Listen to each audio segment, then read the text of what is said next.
I want to have a conversation about RVing apps. I just counted. I have 54 apps on my phone for RVing. That's completely ridiculous and absurd. So today, I want to pare that down, refine that down to the ones that actually work. So we're going to delete everything else and just keep 12. Pare it down to 12 apps. My thought is, if it doesn't solve a problem for RVing, it doesn't belong on my phone and wasting my time and taking up space. So let's go through these, find out which ones we're deleting and which ones actually are useful. So let's get started. The first category is location hunting. So being able to find the campgrounds, RV parks, boondocking locations. Those are pretty popular groupings of apps. And so let's start off with a good one because the dirt is one that I often will gravitate towards when I'm trying to find a location. They do have a paid version, but I just go with the free version. I'm trying to do as few memberships as I possibly can out there. I'm not going to go through everything that this app does, but here's just a couple of highlights why this is the one that I usually lean towards. Is the database that's in there feels more comprehensive than other ones. I feel like I have to go through multiple apps to be able to get what's on the dirt here. I like that I can go to an area, highlight a section on the screen, be able to pull up a list. So that way I can quickly scroll through that list and see what I'm looking at. And then when you click on that campground, you can quickly scroll through the photos to get an idea of what that is going to be like.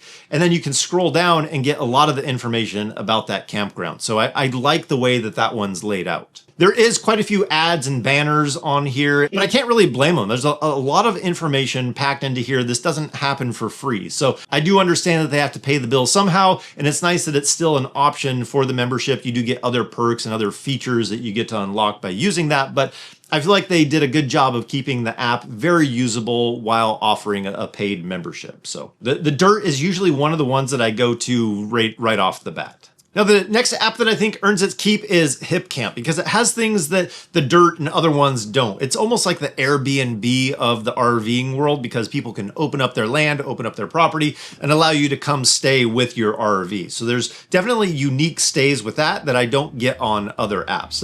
It's gotten a little muddied on the map because RV parks and campgrounds have started to post on there, but that one gives you some unique stays that I can't get anywhere else. Now these next two I don't use all that often, but when I need them, they really come in clutch, and it's Spot Tonight and Camp Spot. The thing that's unique and the problem that they solve is that you can find out what's actually available, not just parks around you or in the area that you're looking for, but are there actually available sites that you can book? So those two come in handy for that. Campendium is on the list, but it used to be my go-to, but they've changed so much that I don't usually use it all that much anymore. In the recent update, I'm using it even less. But they do have some navigation stuff, so we'll talk about that one later. But RV Life is, again, one that I don't use all that much because it requires a membership to be able to use so much of it. But it's a good one that has a lot of other features packed into it. Now, a couple of apps that are actually really good, they're just not my preference, so an honorable mention here. Allstays, it has a really good database. It actually has stuff on there that aren't on other apps that are out there, like low bridge clearance or grades that are out there, along with all the other parks and places to be able to go with your RV. So that one's really solid. That's actually my wife's favorite one. Road Trippers is also another good one. That one's great for finding locations, being able to plan out your trip, pick things along a route. It's really good for planning a trip and having that all in one location. It's just not my preference. Now, a little trick that I use to be able to find other places that may not be on these apps is just use Google Maps. You go in there, you type in RV park, you type in campground, and sometimes there's things on there that will show up that aren't on these other apps. So you can find those things that you might have passed over and overlooked. You can find it on there. So not a bad option to check out. So these are the apps that most people talk about, but there's so many more that I actually use for RVing, but those really help me solve the problem of finding where I'm gonna go with the RV and what's available. Let's move to our next category, which are functional apps for RVing. There's going to be some good ones in here because we use some of these tools all the time. Like the Victron Connect app gets used constantly, whether we're monitoring the batteries, checking on solar, changing the settings on the inverter for boondocking, limited power supply, all those kind of things. This app gets used constantly depending on what our situation is. So Victron connection is definitely staying on. Now, right next to it, I have the Waggle Pet app, which is probably one of the most well-known names as far as pet monitoring inside of RVing. Monitoring temperature, location, power, all those things. But what we've been using it for lately is our security camera set up for the RV. We have a few of the cameras. We have the 4G mini cam that you can pretty much stick anywhere. It's got a magnet, so you can put it inside, you can put it outside, again, handle the rain. And that one's not dependent on Wi-Fi. And then we have some Cam Mini AIs for the inside that doesn't require a subscription because it works off the Wi-Fi in our RV. Those are able to track motion, move around, and give you alerts if it hears or senses motion. It even looks good in the dark with the night vision, and I like to put these near the window so you can control them, be able to see in the RV and outside the RV with one camera. We actually have two different types of cameras that we're using on this app. This one does not require a subscription, but you have to provide power and Wi-Fi. The other one has a subscription, and if you lose power and Wi-Fi, you can still use the camera. It's cell-based and has an internal battery, which the battery lasts a really long time. We haven't charged it since April, and it's at 30%. Here it is, July.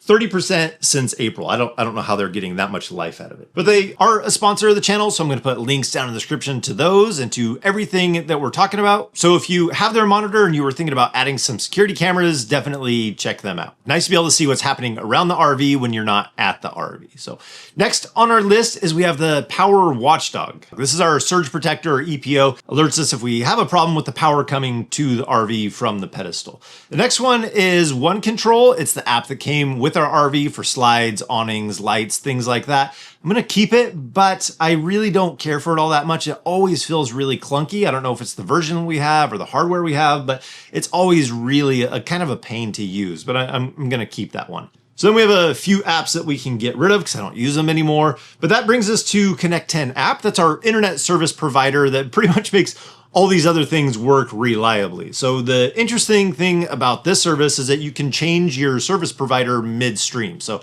right now we're on Verizon because T-Mobile doesn't really have coverage in this area. So Starlink has become our backup. But if you're looking for an internet provider or a backup to Starlink, check out Connect 10. Now this next one has definitely helped us solve some problem. It's the RVing app. We use the temperature and humidity sensors. So when we had issues with the fridge or something like that, we're able to track the temperature, track the humidity, and figure out where our problems might be. So those come in really handy. Next is Tire Minder. We use that every single time that we drive with the RV. It's our monitor system for the tires on the RV, and it connects to CarPlay. So that way, if we have an alert or a problem with the tire, it's going to show up on that screen in the center of the truck, which is great. One less thing on the dash as well. Then I have a couple of apps on here for being able to turn the ACs on or adjust the temperature. We like that because if we're somewhere hot and we want to turn the AC on before we get to our location, so that way as we're setting up, we have a cool place to get to. It's really nice to have that luxury while RVing. But those are the main ones that we use for those RVing apps. Now we can slide on over into weather and navigation. So not all these are going to be RV specific, but like iExit, we use that for RVing. The interesting thing about that is it works with CarPlay. So if you're going down the road and you want to pull something up, you can have that right on the main screen. When you pull it up, it tells you what's available at that next exit, whether it's a rest stop, gas station, whatever that might be, that's where that information can be found.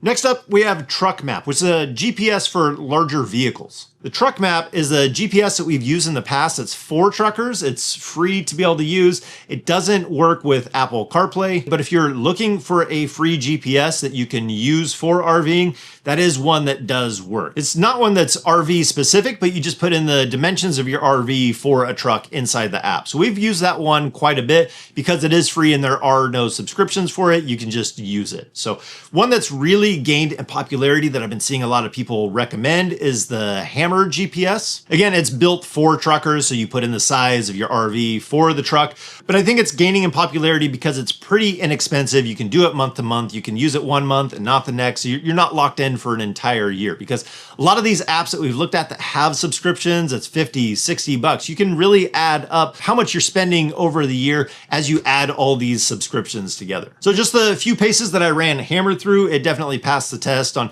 being able to navigate for an RV, avoiding some of those pitfalls that I know are on the road, the bridges, the tight turns, and a lot of those things are customizable inside of that app. So this one's a little bit more user-friendly than that truck map one that we were talking about before. So this is one that definitely solves the problem of being able to navigate with these larger vehicles and not just using Google Maps and getting yourself in a pickle because you're on roads that you shouldn't be with that large of a vehicle. I know several of the other apps will have GPSs built in, like Campendium is trying that, RV Life. So there's a handful of them out there that you might already have the solution depending on the subscription that you already have, but Hammer's definitely an option that I see a lot of people picking up on. But I think RV Life and Psychic are the only two RV GPSs that work with CarPlay.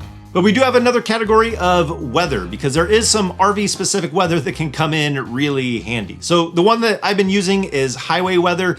Kind of looks outdated, not the greatest user interface, not the greatest look to it, but it's been working fairly well for us. Now there's two other apps like this that give us weather along a route. So we have highway weather, number one, we have drive weather, and we have car weather. The car weather looks somewhat intriguing. All of them have a subscription to some degree or another, but I felt like highway weather had more function without paying for a subscription than the other two. So that's the one that I ended up landing on. There's other apps that you could get for weather, obviously, but I feel like those three were pretty specific for driving on the road and conditions. The highway weather even had information on there for if you're driving with an RV, that winds might be more of a concern than if you're driving in a car. So some of those alerts would come up if you selected your vehicle type. So that's good to know. Now, next category is fuel savings, which I actually kind of forgot about as far as the apps, and we've talked about this in the past, so we'll briefly talk on it. So we use this for diesel. Gas Buddy, the price is $434. Open Roads is our diesel fuel program, is $378, and Mudflap is $368. So today, Mudflap is definitely winning. That's a much better discount than the other two. So I'm going to stick with those three apps because those have saved us the most for getting diesel for the truck while RVing. Okay, now, moment of truth. I've been deleting apps as we've been going through as I'm highlighting the ones that we actually use, and we're at 21 apps. How am I still at 21 apps? That's ridiculous. 21 tools that actually still help us RV, but I think the important thing that I need to remind myself of, these aren't things that I'm looking at all the time. They're tools that have specific purpose. So my goal was I don't want to go out RVing and be staring at my phone the entire time. These can be tools, but they also can be a distraction. So keeping these in balance is definitely a good thing. So I hope some of this information helped you out, seeing the tools and the apps that we use for RVing that really help us out there and help us enjoy RVing even more. So I think that's going to do it for today. I hope you guys enjoyed this. So as always, if we don't see you on the road, hopefully we will. See you next video. Take care. Now, I have one that's not on the main list because it's not released yet, so a little bonus app, but it's called RigSense. And so it's going to do a lot of things. So I'm trying it out in a beta test right now, but it's going to help you find parks, integrate stuff inside your RV, like Victron communications and whatnot can go into that. So hardware ties into this app as well. Also has GPS navigation into there, checklists, a lot of things packed into it. So it'll be really interesting to see how that does when it gets finalized and released. So definitely going to be keeping my eye on that one. I'll let you know how it goes. So anyways, we'll see you later.